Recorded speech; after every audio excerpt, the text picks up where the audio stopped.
Hola a todos, les habla Ricardo Serrano. Bienvenidos a una nueva nota en su canal de YouTube, Un Venezolano en Forma. En esta ocasión trataré un tema de geopolítica, pero es un tema de geopolítica muy interesante que podrá ayudarnos a orientar nuestras ideas hacia lo que sucede actualmente en el Medio Oriente y cómo afecta eso al resto del mundo. Tendemos la, digamos, o tenemos, mejor dicho, la tendencia a creer que lo que sucede o la situación actual en la región del Medio Oriente, que comprende los países árabes, no va a afectar de alguna forma a América Latina, a Europa, a Asia o a África. Y es que la idea no es pensar en que eso va a llegar a afectar al resto del mundo, pero dadas las actuales condiciones es posible que eso llegue a ocurrir. Y el problema es que en la opinión pública está insertada una matriz que nos dice que o nos orienta o ayuda a pensar e imaginar que lo que sucede en el Medio Oriente no va a afectar al resto del mundo simplemente por la proximidad geográfica, que es cero. Es decir, que están muy lejos geográficamente hablando de América Latina, pero no está lejos en lo que geopolíticamente se refiere. Y cuando hablo de geopolítica, hablo de intereses estratégicos, económicos, comerciales y políticos, también militares en algunas ocasiones, de los países que de alguna u otra forma tienen cierta relación diplomática con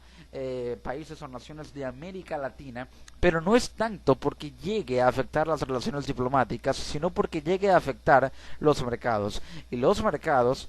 son zonas estratégicas, y así lo denomino, zonas económicas estratégicas que conectan a todo el mundo, que a pesar de la proximidad o de que la proximidad geográfica sea cero y que la distancia sea muy grande entre, por ejemplo, América Latina y el Medio Oriente, los mercados las conectan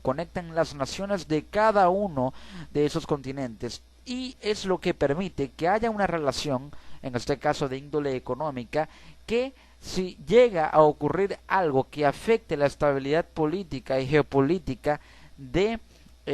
un territorio o un país en el Medio Oriente, esto puede afectar a través de los mercados, por lo que implica económicamente, en lo que a consecuencias se refiere, a los países que se conectan con ese mercado y que están situados, por ejemplo, en América Latina. Y ya voy a explicar por qué. ¿Qué sucede? Que Irán reabre su economía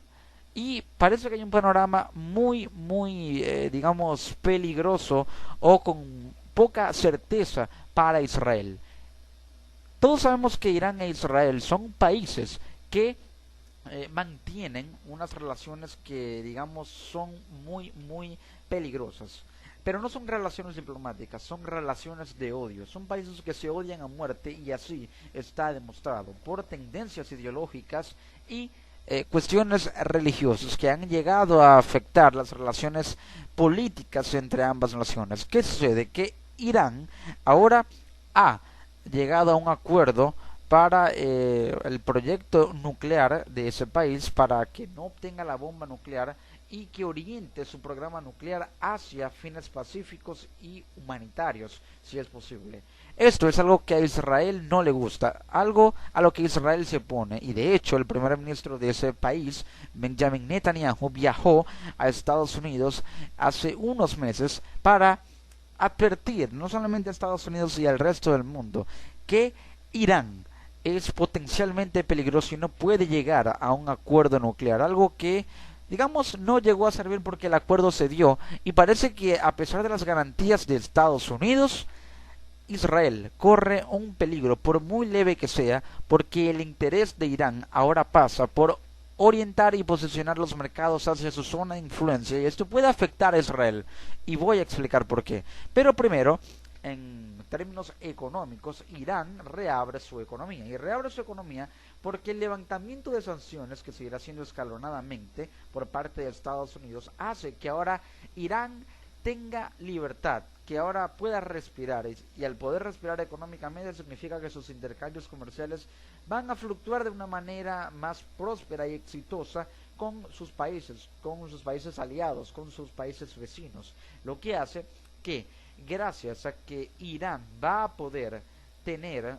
un proyecto nuclear que no va orientado hacia el gasto de la bomba nuclear, sino también, por lo menos si llega a cumplir el acuerdo, hacia la repotenciación energética de Irán, pero también puede llegar a tener cierta influencia en los países vecinos y también con Estados Unidos. Esto haría que los mercados se posicionen hacia ese territorio. ¿Qué sucede? Que ahora Irán tiene la posibilidad de reactivar su producción por el dinero que Estados Unidos le otorgó para ese proyecto nuclear, pero que va a utilizar, y así lo estipula el acuerdo, por lo menos sobre la mesa, que Irán va a utilizar ese programa nuclear con fines pacíficos y con el dinero proporcionado por la comisión encargada de negociar con Irán, en especial proporcionado por Estados Unidos para este país islámico, ahora podría reabrir su economía y reactivar su producción de petróleo, haciendo que tenga competitividad en el mercado petrolero mundial. Una competitividad que Venezuela, por ejemplo, perdió cuando se dio la sobreproducción, la sobreoferta de Estados Unidos y de Arabia Saudita, lo que hizo que en aquella reunión de la OPEP en noviembre del 2014 el precio del barril de petróleo venezolano descendiera en picada debido a la sobreproducción de unos países que no habían tenido tanto protagonismo en el mercado petrolero como lo había tenido Venezuela antes de dicho acuerdo. Entonces Irán reabre su economía y esto tiene mucha importancia porque tras años de complicadas negociaciones que terminaron el pasado martes en Viena, con un acuerdo histórico entre las grandes potencias mundiales e Irán, las sanciones económicas y financieras impuestas por la Unión Europea y Estados Unidos serán levantadas cuando el acuerdo entre en vigor a principios de 2016. Terminarán las restricciones en diferentes sectores de la economía iraní, como sus fondos congelados en la banca internacional, que alcanzaría los 100.000 millones de dólares, que son unos 92.000 millones de euros. ¿Qué sucede en este aspecto?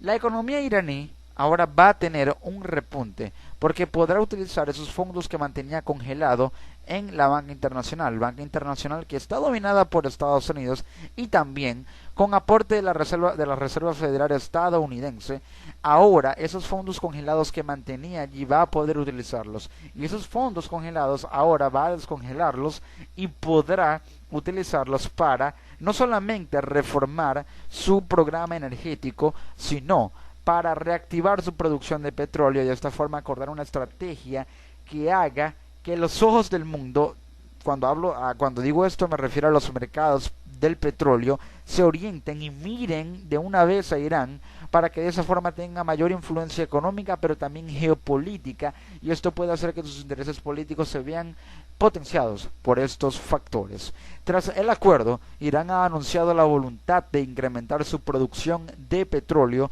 para finales del año. En términos de mercado, muchos informes indican que el levantamiento de las sanciones podrá suponer importantes beneficios para los países del Golfo, que son muchos, y en especial Turquía, pero también especialmente a los Emiratos Árabes Unidos, ya que Irán es su cuarto mayor socio comercial. En lo que se refiere a este aspecto, los países del Golfo que son vecinos de Irán, pero también de los Emiratos Árabes Unidos, y este es el cuarto mayor socio comercial de Irán. Esto puede hacer que los intercambios comerciales entre estos países con Irán se vean repotenciados, porque la producción de petróleo de Irán, si llega a acarrear importantes ingresos para la economía iraní, habrá capital con el cual llevar a cabo políticas de inversión de Irán en infraestructura y en energía, en programas energéticos que podrían ser financiados por Irán en estos países, en Emiratos Árabes Unidos, en los países del Golfo y en Turquía, acordando relaciones comerciales que hagan que Irán tenga una influencia tan grande en el Medio Oriente que llegue a ser incluso más importante de lo que actualmente es en el Medio Oriente, a pesar de que se vio ahogado por esas sanciones que aún no se han quitado del todo por parte de Estados Unidos. Entonces, los bancos y los intercambios comerciales serían los primeros beneficiados del acuerdo en los Emiratos Árabes Unidos, ya que Dubái dispone de toda la infraestructura que Irán necesita para revitalizar su economía, y en un año el volumen de negocio entre los Emiratos Árabes Unidos e Irán podría aumentar en un 20%. ¿Pero por qué sucede esto? Los bancos se ven beneficiados porque van a aumentar su liquidez, y aumentan su liquidez porque habrá una capitalización más elevada, es decir, se va a inyectar más dinero a estos países por los intercambios comerciales entre Emiratos Árabes Unidos e Irán si se llega a seguir potenciando más la economía de Irán. Entonces, estos intercambios también no solamente pasan porque Irán financia proyectos en programas energéticos e infraestructura en Emiratos Árabes Unidos, sino porque a modo de trueque y de reciprocidad, Dubái le disponga a Irán de toda la infraestructura que éste necesita para revitalizar su economía y revitalizarla a través de programas energéticos que Irán pueda seguir reformando e incrementando para poder financiar ese tipo de programas en Emiratos Árabes Unidos y en los países del Golfo, también en Turquía. Es decir, Dubái le da la infraestructura, que es la capital de Emiratos Árabes Unidos, le da toda la infraestructura a Irán, e Irán es el que pone la plata para invertir en estos países y para financiar programas energéticos aquí, acordando relaciones comerciales que podrían hacer que el volumen de negocio entre Irán y los Emiratos aumente mucho más del 20% que es actualmente. Esto es muy importante. Según un jefe de análisis estratégico de mercados de ADS Security,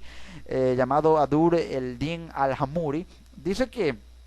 según muchos informes en el que hay muchos analistas que indican que será difícil que Irán exporte más de 1 millón de barriles diarios en cuanto se levanten las sanciones. ¿Pero por qué? Porque las sanciones se van a hacer y se van a ir levantando escalonadamente, es decir, progresivamente, lentamente. Entonces, el tiempo que van a tardar esas sanciones en ser levantadas completamente no va a compensar la cantidad de tiempo que necesitan para producir, escuchen bien, 1 millón de barriles diarios. Es una cantidad muy grande, 1 millón de barriles diarios, como para que se pueda producir cuando hay sanciones que se van a aplicar a un ritmo y una velocidad más lenta de lo que requiere la producción de 1 millón de barriles diarios. Por eso muchos analistas dicen que es difícil que Irán exporte más de 1 millón de barriles. Con respecto a la OPEP,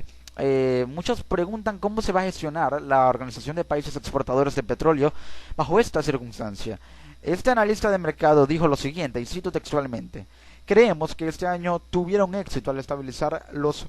precios. Si hay una excesiva volatilidad o una caída, serán capaces de actuar. Es decir, si el precio no llega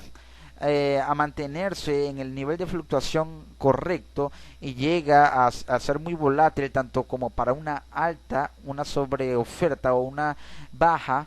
entonces podría la Organización de Países Exportadores de Petróleo actuar porque ya aplicó una estabilización de los precios y habría mayor oferta, pero también una alta demanda y mercados estables, porque si Irán se incorpora al mercado petrolero habrá mayor oferta y eso indica que aumentaría la demanda, habría más ingresos con los cuales poder reestructurar una posible volatilidad o una caída de los precios. El precio de soporte para el crudo tipo Texas está en unos $49.88 el barril, que hasta la fecha parece muy sólido según este analista de mercados. Entonces, así es como Irán podría aumentar su influencia en los mercados petroleros, por todo lo que acabo de explicar. Pero en materia de seguridad, ¿qué implica que Irán ahora tenga mayor libertad económica por esto que acabo de mencionar sobre el petróleo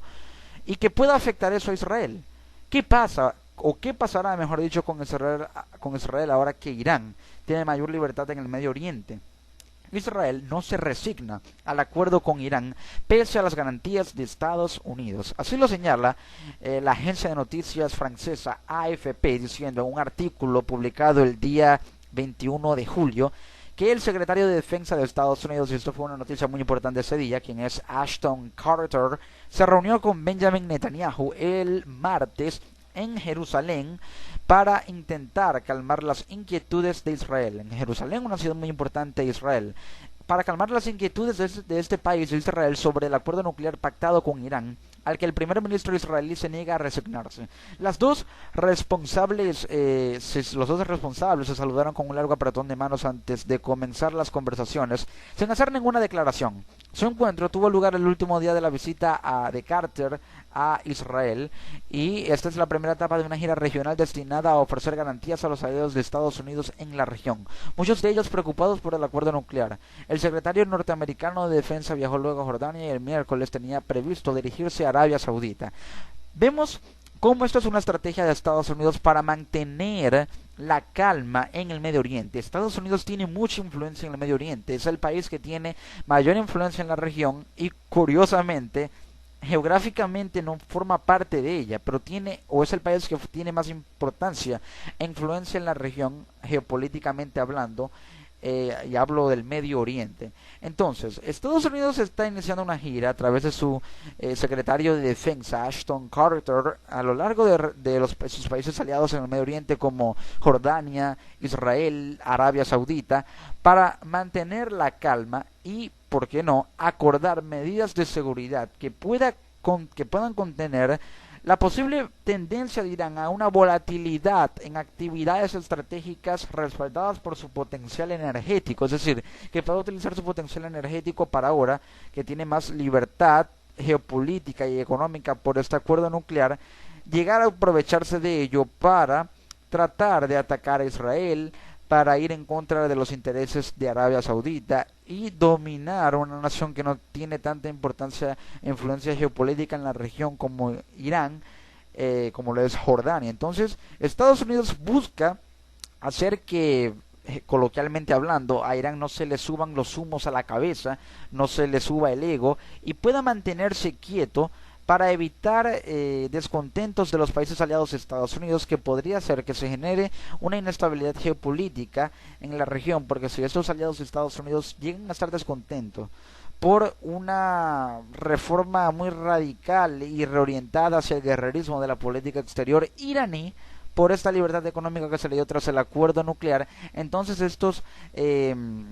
digamos, aliados de Estados Unidos puedan contraponerse a sus intereses en lo que a su política exterior se refiere. Por ello, Estados Unidos trata de mantener la casa en orden, viajando con o mandando a su secretario de Defensa para hablar con los representantes de cada uno de sus países aliados. Entonces es muy importante señalar esto. Pero ahora, ¿cómo puede, y digamos, Israel verse afectada? Pero primero hay que señalar que el precio del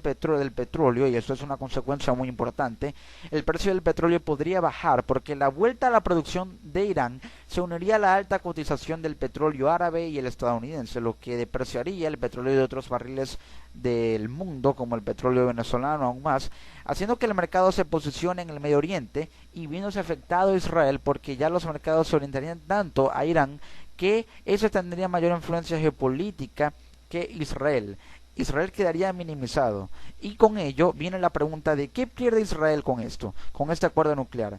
Israel pierde seguridad regional porque aumenta la influencia geopolítica de Irán en la zona y también pierde competitividad comercial frente a Irán, dos países competitivos, muy competitivos comercialmente en la región, pero Israel pierde competencia comercial frente a Irán porque los países vecinos podrían orientar sus intereses a la política exterior iraní en lo que a materia comercial se refiere, y ya tenemos el ejemplo de los países del Golfo, de Turquía y de Emiratos Árabes Unidos, que ahora se orientan más a Irán de lo que alguna vez lo llegaron a hacer, si es que lo hicieron,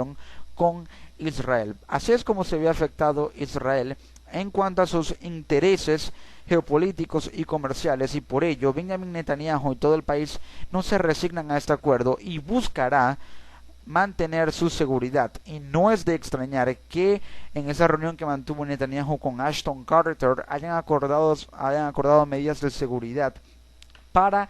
realizar algún tipo de contingencia militar de Estados Unidos en las zonas fronterizas de Israel para protegerlo de una posible tendencia a la volatilidad militar de Irán a llegar a atacarlo si es que tiene esos planes, por esta influencia que ahora ha adquirido y ha maximizado en su haber también. Por ello es necesario que Israel también mantenga la cordura y Estados Unidos cuide sus intereses y mantenga calmados tanto Israel como Irán, que podrían llegar a una guerra si este acuerdo nuclear no llega a proliferar exitosamente, sino que Irán llega a incumplirlo. Y si lo llega a incumplir, entonces habría inestabilidad geopolítica en la región. El G5 tendría que actuar junto con la ONU también, haciendo que Israel se vea obligado a atacar si Irán llega a incumplir con el acuerdo y utilizarlo para fines bélicos, y allí se generaría una inestabilidad mucho más grande que la que actualmente hay en el Medio Oriente. Por ello, es necesario señalar que Israel trata de acordar alguna política de seguridad con Estados Unidos para protegerse de Irán, al menos por ahora. Amigos, les ha hablado Ricardo Serrano en una nueva nota para su canal de YouTube, Un Venezolano Informa. Desde Venezuela, para el resto del mundo, nos encontramos en una próxima edición. Chao.